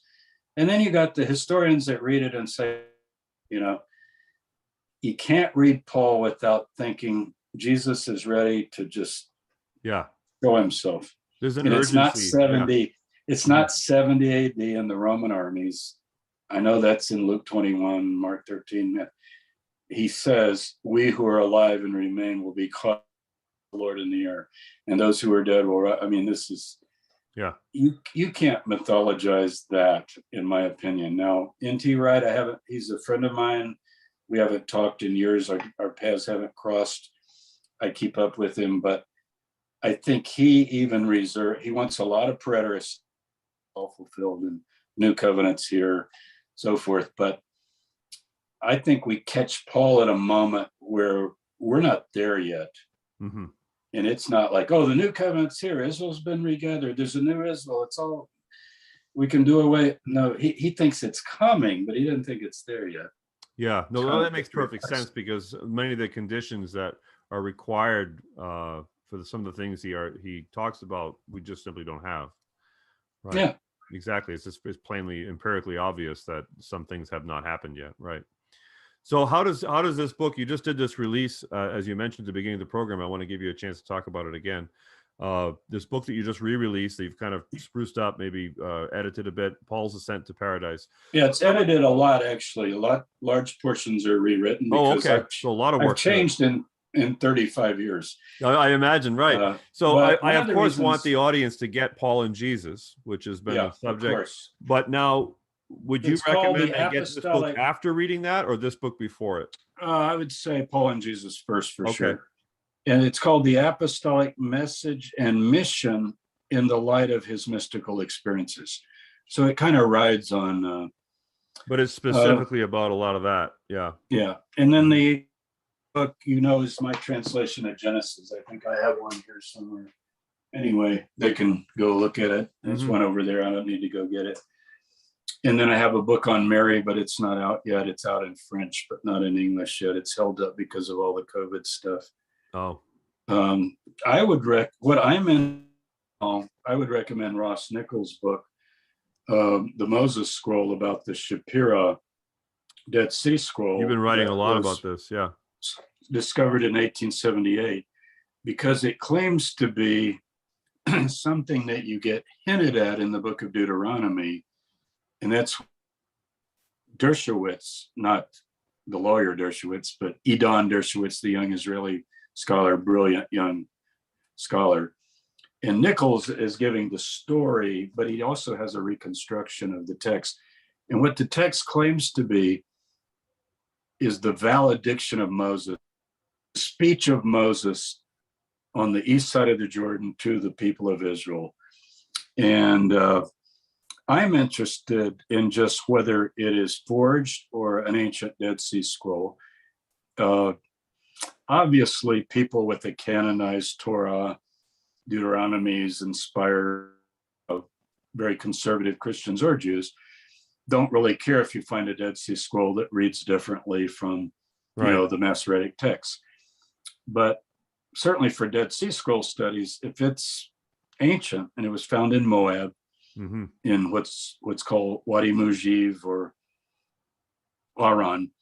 So you can get Edon's book free on academia.edu, and it's a big, thick, probably 500-page academic book, but it's free access, which is fantastic. But Ross's book is a thrill to read. It's the story of Shapira. So I'm very interested in that. Interests me is I wonder whether it might have been available to the Jesus movement. I'm going to write an article in Bar Magazine. Interesting. Wow. Yeah. Because the précis it presents of the Torah, some of which is in Deuteronomy, but it just echoes so many times some of the things we get in Paul and Jesus about particularly the 10 Commandments and so forth.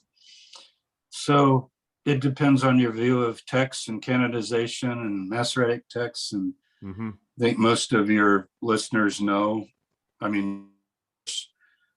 all forms of Judaism use the Masoretic texts. I've got one right here. I use my old JPS that I've had since 1971. And it's the 1917 edition because I like the literalness of it. It's out of print. But I have I have, of course, 500 Hebrew Bibles around the place here. But also I'm just interested in the textual questions because I work on the Dead Sea Scrolls. And they do have versions of the Torah, of the prophets, of the writings that have some different readings that are quite interesting. So if this is part of that, I want to know that. Now, Dershowitz claims that it's the book that Jeremiah refers to in the time of Josiah. We found the book of the law. Oh, wow. And it is a little scroll that Moses wrote. It's not the we'll Right. think of it today or even do, but it's a little scroll that Moses wrote, mentioned in Deuteronomy that he wrote it. And it gives you the basic summary of the Torah, and it was put in the side of the box. I call it the box, not the ark, because everybody, Ark of the Covenant. No, it's a box. You know? And I'm talking about the Deuteronomy 10, the wooden box that Moses makes, Deuteronomy 10. He's told to make it out of wood. Yep. It's then put in the gold box later, apparently, by some tradition. So I'm just very intrigued with the Shapiro Scroll, and I want to find it. So I'm really intrigued with finding it. You've been really focused on that, and yeah, you're because still I involved in think archaeology. it will come up, and then when we do radiocarbon and so forth, it'll either come out as a medieval manuscript that Shapiro forged, or as I think it's going to come out as ancient, and then the question is how ancient. So, but it really is an amazing scroll to read. You get it in books. And what would be your anticipated reaction to by the academic community and by the religious community if evidence seems to suggest that this scroll is authentic? Well, if it's Second Temple, that's one thing. If it's First Temple, that's another whole ballgame. If it's First Temple, it just, say it came out 900 BC, the actual leather that it's written on, with carbon. And carbon dating can be pretty accurate if the tests are done properly. I dated a shroud. It's the only burial shroud ever found in Jerusalem. And I used the lab in Arizona, the same lab, the Turin shroud. And when I got the letter back, it was just amazing. It says, I think it said 36 CE plus or minus 20 years. Wow. And I'm like, wow. So this cloth. That's amazing. So it was right smack dab in the middle of the time of Jesus. And it shows this, if your people go to my blog, jamestabor.com, it's got a good search feature. You can type in Tomb of the Shroud and, get all the articles in there. Also, the corpse had hair preserved because it was sealed with no moisture. So it didn't all go back to dust.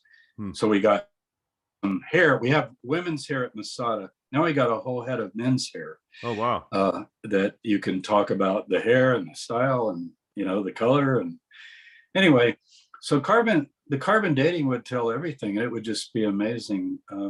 I'm also involved in Exodus stuff.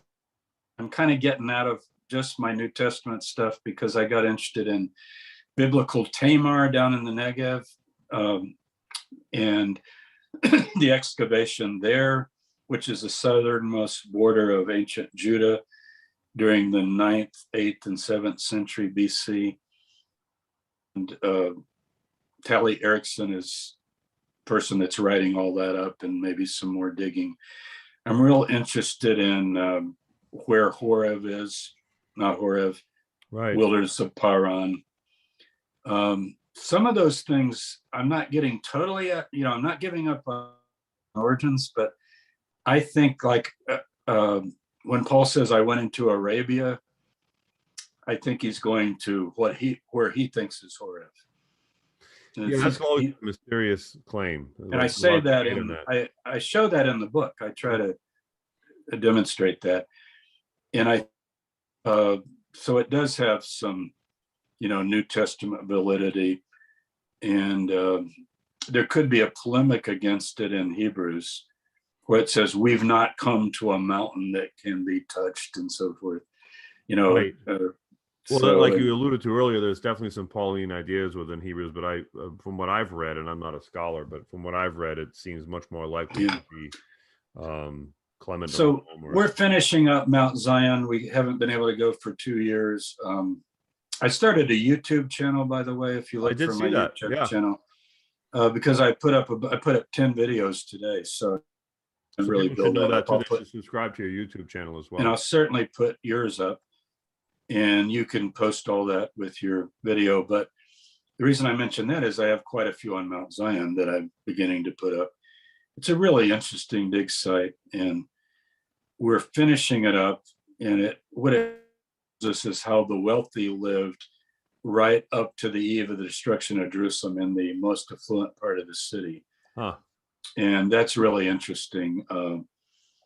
Probably priestly, not necessarily friends of the rabbis, as the Talmud curses some of the, of the Annas family and all of those people. So, I'm mostly interested in Dead Sea Scrolls, actually. And here's a chance to maybe find one that might be a Dead Sea Scroll. Yeah, that would be so exciting, right? But also, just I want to know everything we can know about I just am so fascinated, have been for 30 years, with the Library of Qumran, and reading it in the light of late Second Temple Judaism, and then understanding the Jesus movement as Eisman says, as messianic. Some people say don't say Palestine, but he is the late Second Temple Palestine Messianic Apocalyptic movement, of which James is the leader, as well as the teacher and so forth. I don't think James is the teacher, but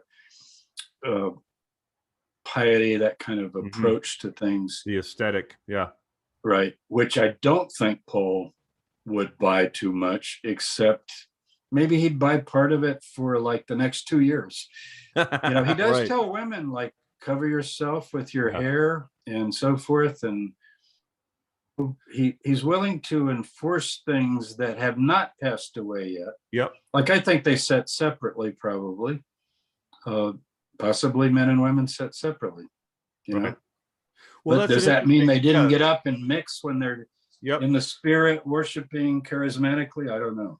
That's the interesting. So it seems like several points to this afternoon you've alluded to this, that where Paul seems to be easily accused of trying to start a new religious movement, you would tend to be more gracious towards him in the sense that you feel like it's the urgency of the apocalyptic vision that he has that makes it seem like he's trying to do away, because he just sees the timeline being such that some stuff, and to make the Christ figure this new figure of cosmic salvation in whom you have to believe, a new Moses. Clearly says that in 2 Corinthians. There's a new Moses, his glory billion times greater than Moses' glory. That is not Judaism, per se. And whether it supersedes Judaism is a question that everyone has to grapple with, just as they have to grapple with whether Islam supersedes both those. Right. Well, Islam conceptualizes itself as the keepers of the original. Right. So Paul he's the linchpin, he's the key. I mean, if we have his letters, if Price is right, then we're reading about Marcion in 2nd century. It's hard because I don't tend to agree with that perspective, but I don't easily dismiss the Marcionic influence either. Certainly, it takes over with Luke Acts and begins to become dominant, and people's minds. That's what really counts. Yeah, right. Luther's a Marcionite when he says, I just want to read Romans and Galatians. Yeah. I don't really care about James. Well, you're a Marcionite. Right. He even put it in the back of his Bible, by the way. Really? Did you know that? He put it in small print in the back. If you get the Luther Bible. I haven't looked at it. Yeah, so that's Marcion. So the influence, but I'll tell you, I started to say this and it sounded, I've read these letters. I started reading these letters when I was 17 in Greek, these 7 letters. I was in college, Abilene Christian University. One thing Abilene does, boy, are they good in the biblical languages, and I had teachers from Harvard, Abraham Malherbe, Everett Ferguson. Some people know these are just amazing scholars, degrees from Harvard and all of these schools. And so I start reading when I'm 17, 18, 19, 20. Then in Chicago, I'm writing on Paul. That's, this book comes out of that experience. I read them. It's not exaggerating to say I sat and my Greek got so good that I'm just reading like you would read English, but I'm reading the Greek. Yeah. So it's not like, well, how's this translated? I'm reading. I've read them 100 times at least. And after a while, I don't know that I could argue it as much as I just sense this is not forged. it's got a rhythm to it. It's got he interrupts himself. It's got all the home.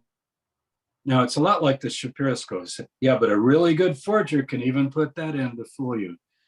There's a limit to that, believe me. Yeah, it has some tells, right? There's some tells that you would pick up on. There's some tells, and the so-called difficult things that I don't see in a way that it fits the 2nd century, but I see how the 2nd century can look back and fit itself to Paul, especially if you think Paul gave the new thing.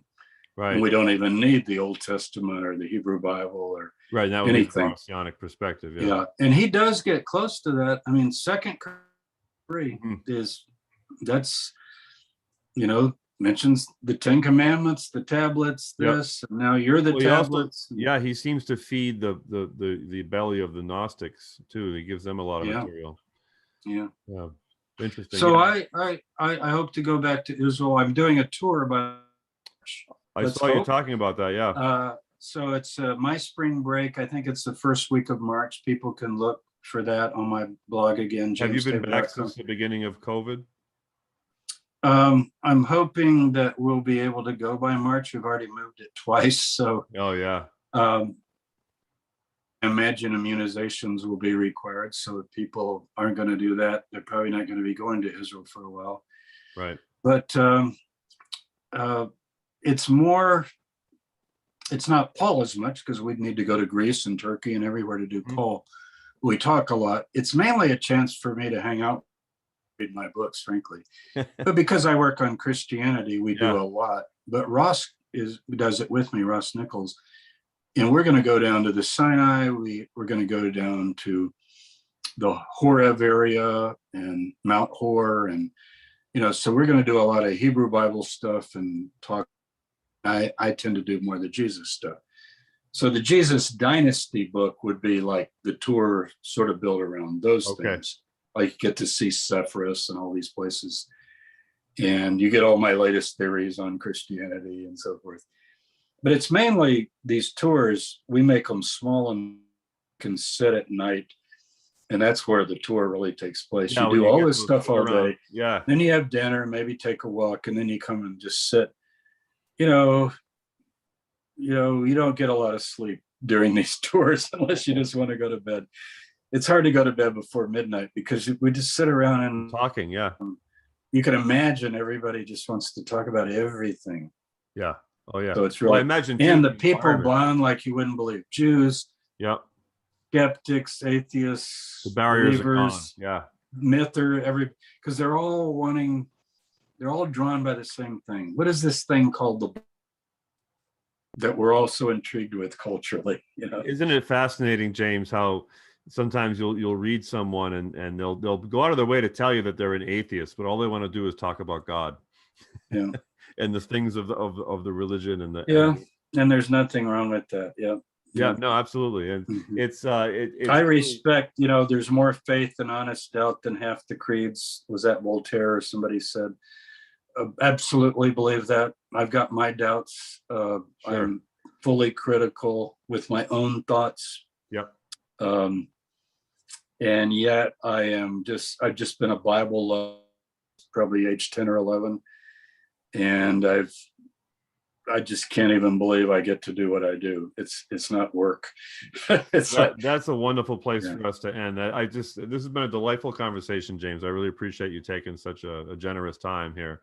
I've learned a lot listening to you. I could listen to you for hours on this subject. I'm jealous of your students who get to go to school and spend hours and hours doing this, but we get to do this here today. So it's been a privilege for me, and I hope we get to do it again. And maybe, it really was very enjoyable, and we plan out maybe another conversation. But I'm excited about some of the stuff you've talked to me about. You've given me a list of books that I need to go now get. Yeah. Absolutely, and I recommend. See what you think of Jonathan Staples. It's kind of. It's a Cambridge University Press book, so it's not like $15, but it's it's not like Brill. Like Brill's expensive. Yeah, it's not like Brill. I don't know. Like Brill. But he's going to have another book right away, and it's going to be on Romans 9 through 11, and that's going to rock. I'm telling you, he's causing some waves. He teaches This is the one that's studying under Ehrman. Well, he's out now. Oh. He's teaching at North Carolina State University. Oh, okay. So he's on the road from you a bit. Yeah. Yeah. Okay. So he's rocking some boats, but he's such a careful scholar. Mm-hmm. It's a pleasure to read. A lot of holes. Yeah. Yeah, it's just a pleasure to read Jason's work. I'll definitely check that out. Yeah, and it's well, it's exciting, like you said, because when you have a passion for the work, and then you can engage with other minds that further that passion, it encourages us to continue on, and as a layperson, reading these ideas is so thought-provoking. And that's one of the things that I find that, my study of Judaism was so liberating for me, because the richness of the Jewish tradition of thought, the dialectic of the Talmudic mind, and the different ways that Judaism wrestles with ideas philosophically has always been fascinating for me. And I know that as I've gotten older, I guess the biggest distinction between myself today and my younger self is that I give myself the liberty to not be so sure about some things today that maybe I felt intimidated to be unsure about before. Yeah, the problem with Paul, I'll close with this for Paul. It's the challenge. It's the Schweitzer challenge. It's the challenge through the ages. It's what he most expected to happen didn't happen. Right. And I'm not just talking about, Jesus didn't come. I'm talking about all the stuff, pinning all his arguments on, it hasn't come. The form of this world has not passed away. Right. We have injustice and suffering and death, and this world needs fixing more than ever. Yep. And it is not repaired by any means. And so should we hate? No, but we might learn lessons about don't necessarily wish for the quick fix, right? Even if you believe Jesus is in heaven and going to come again and do it all. But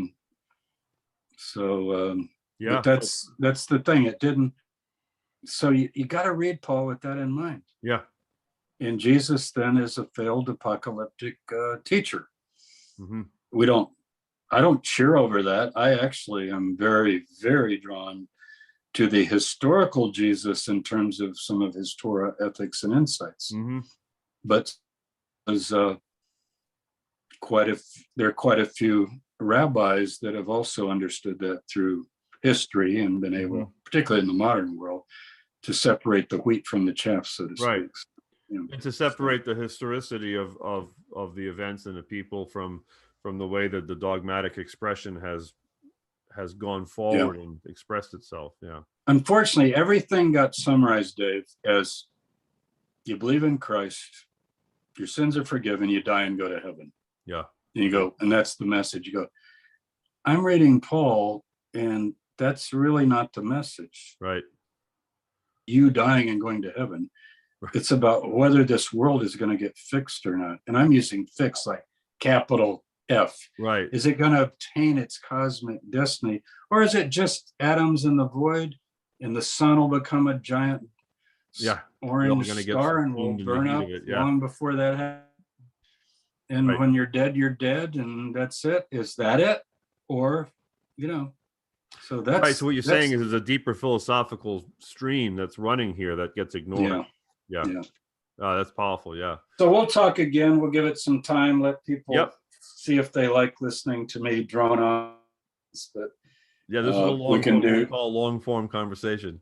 We can do philosophy. We can. I'm what's called a process theist. I mean, that's the label I get. Okay. So that is interesting. I have a different view of the Garden of Eden. I don't know if you know Jono Vander, but he has truth, in the word. I know there's a scholar in Penn State or UPenn. No, this is more of a Torah guy. Okay. Teaches Jono Vander. Anyway, the reason I mention it is I did 8 programs with him called Gleanings from Genesis, where I used translation that's out. And we kind of blew people away because I gave a different interpretation of Eden, that it's not the fall of humans at all, that it is actually the way things were supposed to be, according to Genesis and Paul and even Jesus. So there's all kinds of things we can talk about. Talking about that, because I when I studied the In other words, they were supposed to bite into the root of the forbidden fruit.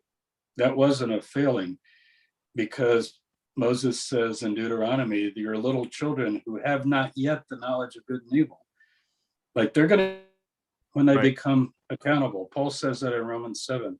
Before I knew the Torah, I was just exactly. Yeah. So anyway, there's a bunch of stuff out there. We probably took too long. Well, that's okay. It's No, this has amazing. been a great If conversation. anyone could listen to this whole show, they're hooked. I mean, they're I hooked. agree.